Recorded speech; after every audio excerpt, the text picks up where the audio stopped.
Hi everyone, Monique here, Little Gems Creations 1. Today we are going to be working on some flower charms, and we're going to start that in just a moment.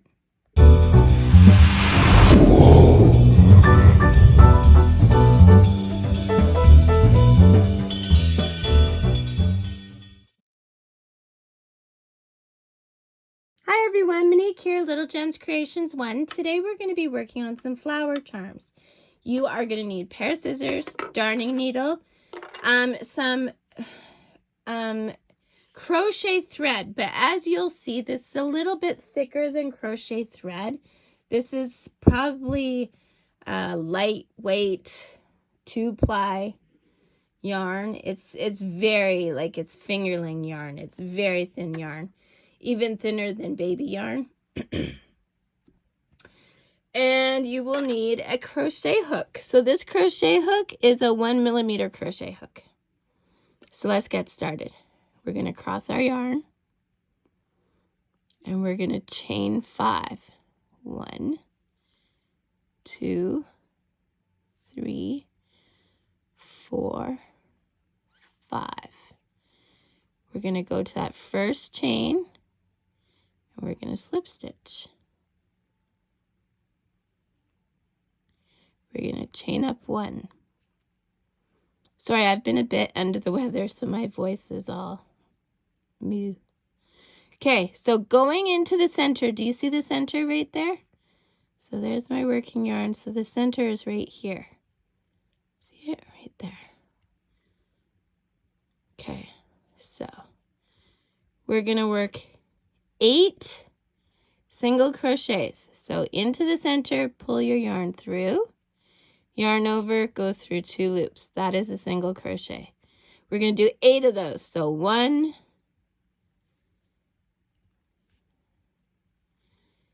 2,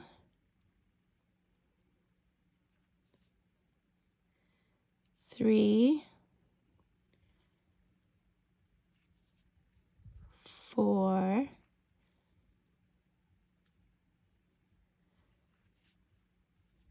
5,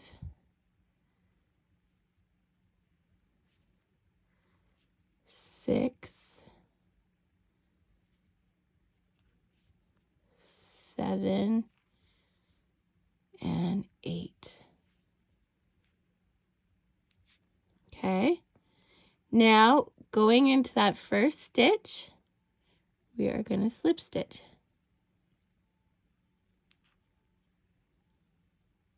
And then we're going to chain up 3. 1, 2, 3. That chain 3 counts as a double crochet, okay? By the way, I want to show you what we're making. This is what we're making. Isn't it a cute little thing? And then I make it a charm. That's what the back looks like. And that's the front. And I've used these charms in journals. I have used them to make earrings.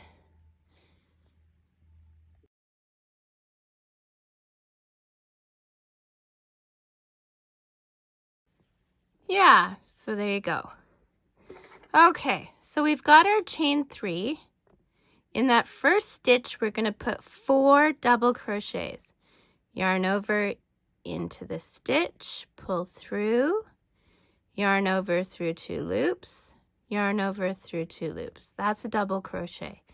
Yarn over into the same stitch, pull through, yarn over through 2 loops, yarn over through 2 loops. So we've got 2 double crochets, we want 4. So that's 3 and 4. Now you're going to make your loop a little big and you're going to count your stitches. So we got 1, 2, sorry, going out of focus, 3, 4, and the 5th, because we want to go back 5, the 5th is the top of that chain. So we're going to go into the top of that chain 3 we did at the beginning. We're going to go into that. We're going to catch our loop and tighten it up a bit, and we're going to pull that loop through that stitch. And then we're going to chain 1. And we've just made a petal. So into the next stitch, we're going to put 5 double crochets. So 1,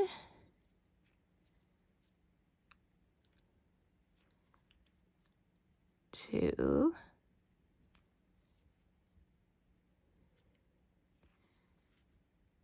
3,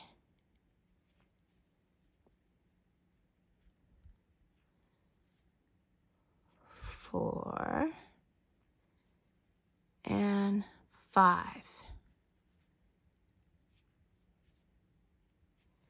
Make your loop a little big. Count back 5 stitches. 1, 2, 3, 4.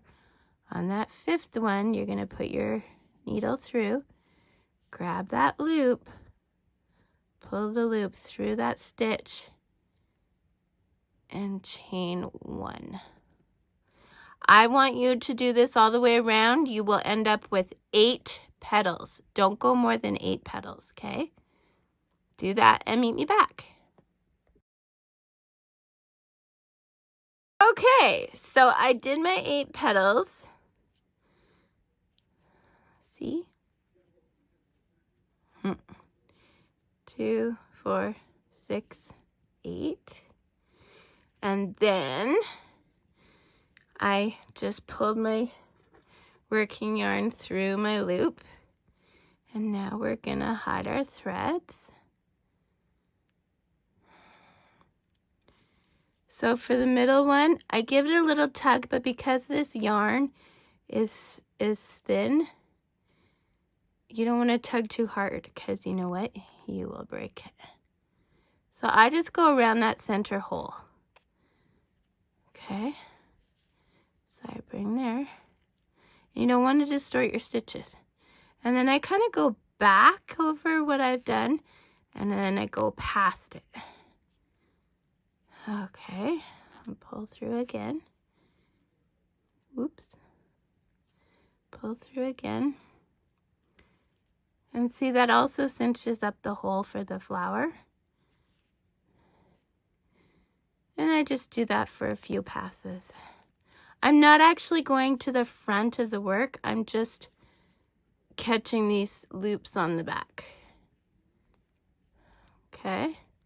So once I figure I've got enough of that one, I snip it.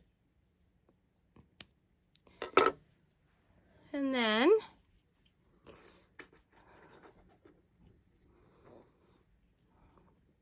I go back to this one. And again, I don't want to distort the stitches.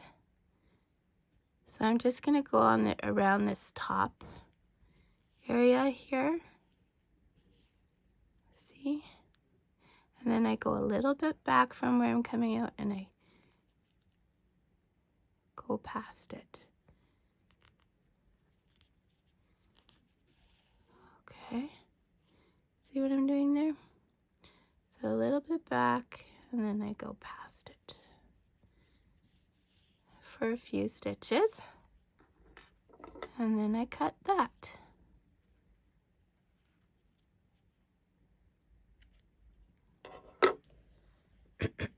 So there's your other flower charm.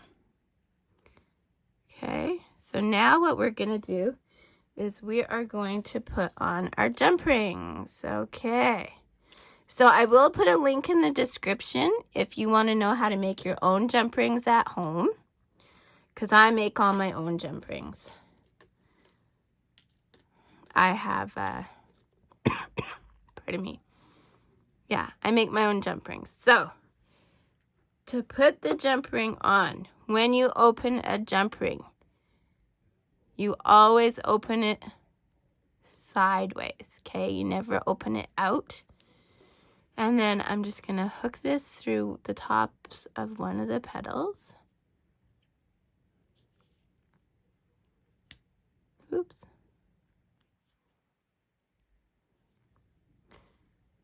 Okay. And then if you can use your nail, oops, and you just close that jump ring. And there you go. You've got a charm. And you can use them for earrings. You can use them for tags. I've used them for tags for journaling. You can use them for all kinds of things. Charms on a charm bracelet. Like, they're just, I love them. I make them all the time. And I do sell them in my Etsy store if you don't want to make your own. And see, then you just close that jump ring. And there you go. You got another charm. So 2 little flower charms. So I add these to something that I call crafting soup. I have a craft soup scoop that I sell in my Etsy store. I will put a link for that in the description as well. And yeah, I put these in it and I sell them, or I sell them as charms. This is something you can make and sell at craft sales to other crafters, like crafters who make jewelry or whatnot. It's really a good little thing. It doesn't take a long time to make them. You can make quite a few, just sit in front of the TV and make some. And yeah. So thanks so much for watching. Don't forget to hit the like and subscribe. I try and post a new video every Thursday, so watch for it. And if you decide to follow my jewelry channel as well, I do new videos for my jewelry channel, which the link is in the description. I do new videos for my jewelry channel every Tuesday. So watch for us. Okay, talk to you later. Bye now.